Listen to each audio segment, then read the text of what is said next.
Almost 800 ordinary people were brought into a room, one at a time, and ordered to torture a stranger.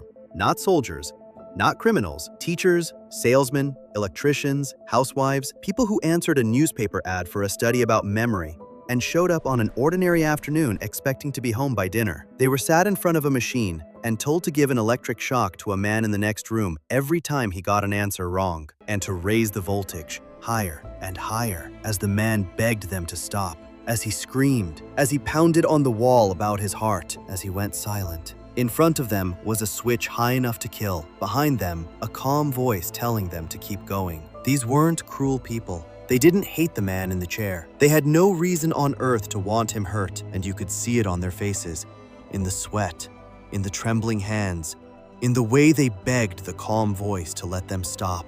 The only question the experiment ever asked was a simple one. With a stranger screaming on one side and a quiet order on the other, where would an ordinary person stop? The answer is the reason this study still frightens people 60 years later, because it went looking for the special kind of evil that lived inside the men who ran the death camps, and it found something far worse. It found that you don't need a special kind of evil at all. You just need an ordinary person on an ordinary afternoon doing as they're told. The year is 1961. The place is Yale University. A psychologist named Stanley Milgram puts an ad in the local paper offering $4.50 to anyone willing to help with a study on memory and learning.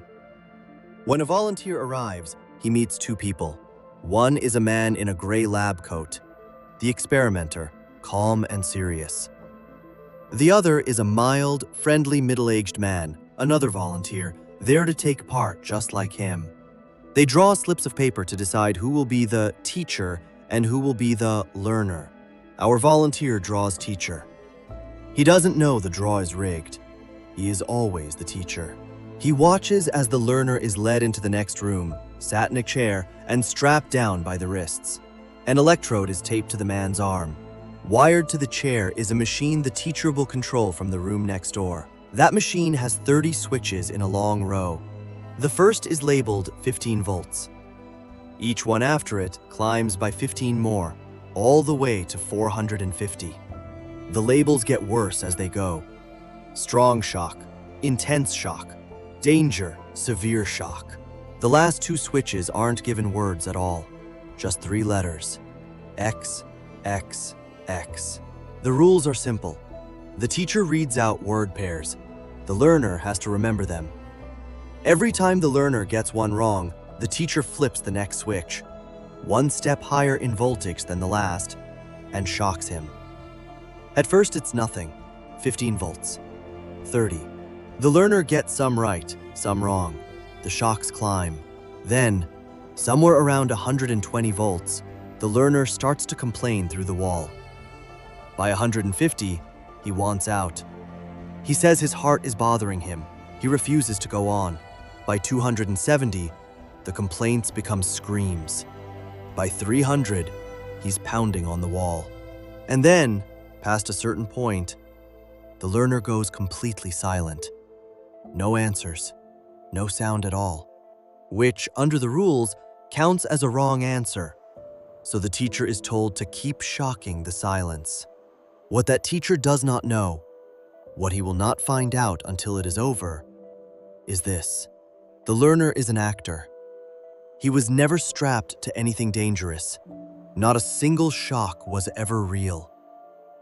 Every cry of pain, every protest, every scream coming through that wall was a recording, played at the exact same volume for every single volunteer. There was only ever one real subject in the experiment. It was the man with his hand on the switches. And the only thing being measured was how far he would go. Here is what actually happened in that room, and it is far stranger than people doing as they're told. The volunteers did not want to continue. Almost none of them did. As the screams got worse, they turned to the experimenter. They asked who was responsible. They asked to check on the man. They sweated through their clothes. Some trembled.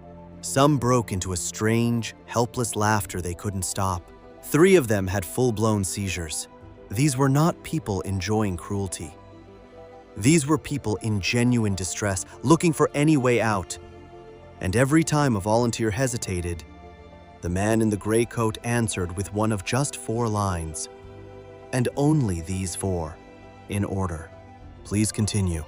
The experiment requires that you continue. It is absolutely essential that you continue.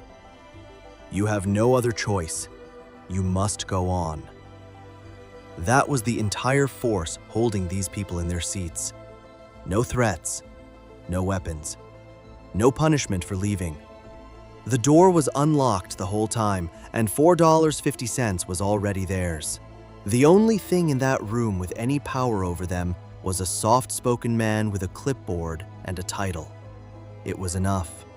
Before he ran it, Milgram described the setup to a group of psychiatrists and asked them to predict the results.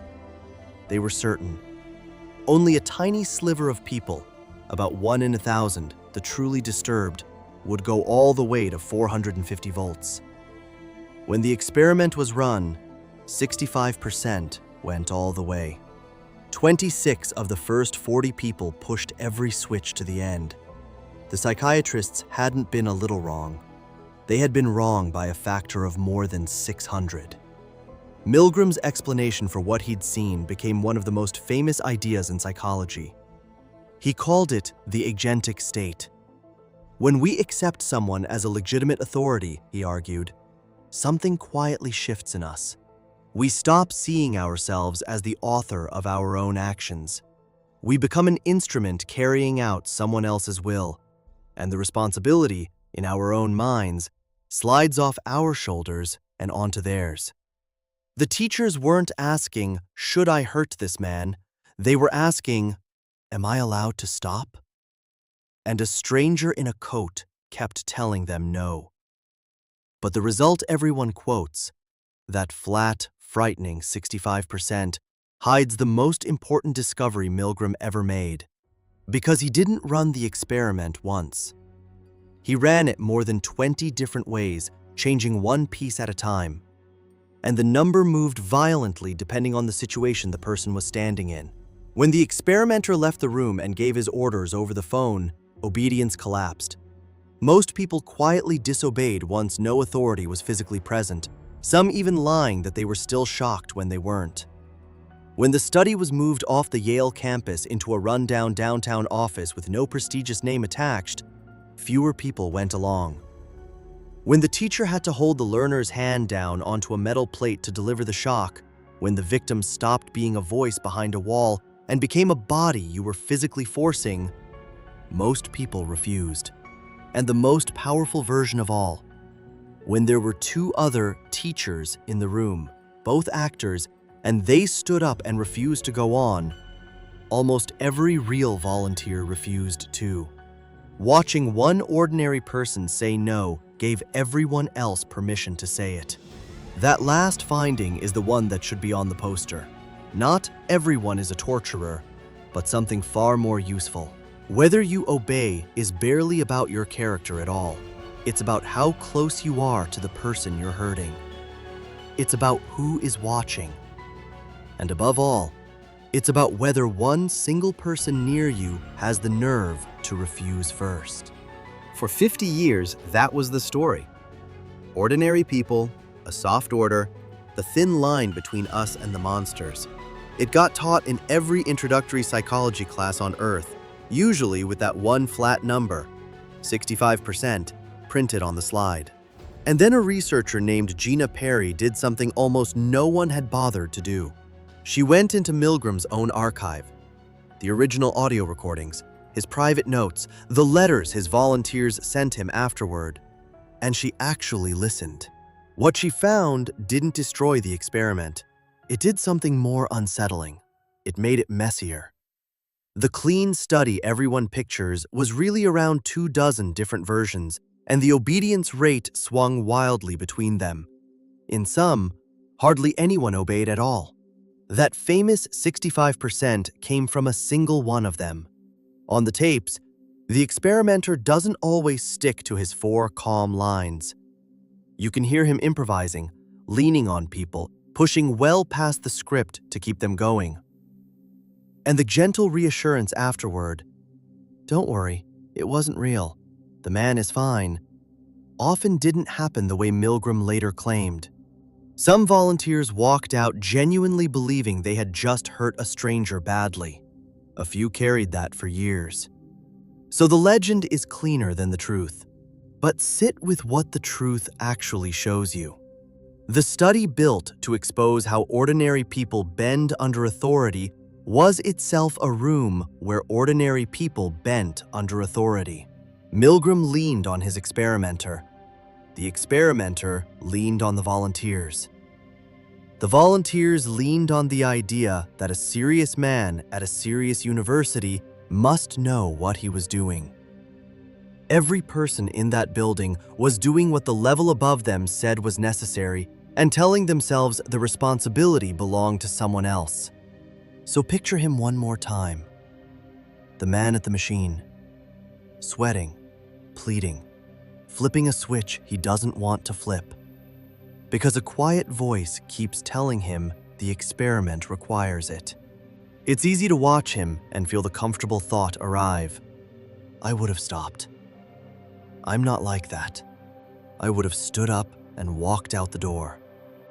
Every one of those volunteers would have told you exactly the same thing the morning before they walked in. They weren't sadists. They weren't weak. They were teachers and salesmen and ordinary people who showed up for $4.50 and tried, right up until the end, to be good and not make a scene. Milgram set out to prove that the men who ran the death camps were something foreign, a sickness that lived in other people and could never live in us. He proved the opposite. There is no separate species of evil standing safely on the far side of the world. There is only an ordinary person, a calm voice, a little distance from the harm, and the slow, sickening realization, usually arriving far too late, that "I was just following orders" was never a line spoken by monsters. It's a line almost anyone will say. The only thing that ever reliably stopped it was one person in the room finding the nerve to say no first and making it easier for everyone else to follow.